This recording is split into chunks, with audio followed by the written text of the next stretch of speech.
Hey, welcome back. So today we're going to discuss which squeegee blade is ideal for your application.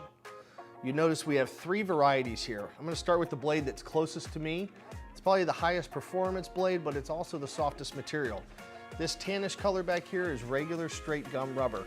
It is the softest and most supple. Think of it like a racing tire.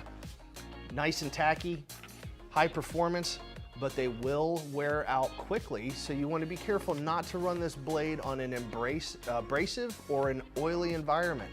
These are ideal for a very high gloss floor or a very sensitive floor surface, like perhaps a marble floor. All right, next we're going to move up to the red blade in the front here. Okay, this red blade is not cheap imported red rubber from who knows where. This is Linatex, made here in the United States. It should say Linatex on the blade. I know that all of ours do. The red Linatex blade, think of it as an all-terrain tire. Works well in every application. Grouted tile, textured epoxy floors, smooth wax surfaces, you name it, the Linatex is supple but very durable. Moving back here to the blue Primathane urethane blades.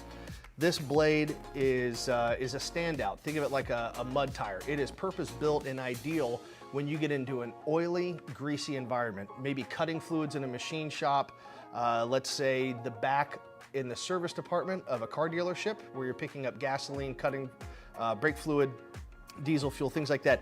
This blade will not get that ripple bacon appearance like you would see on either the Linatex or the gum rubber. It's also very resistant to abrasion. So if you have a highly gritted epoxy floor, Primathane's the blade for you.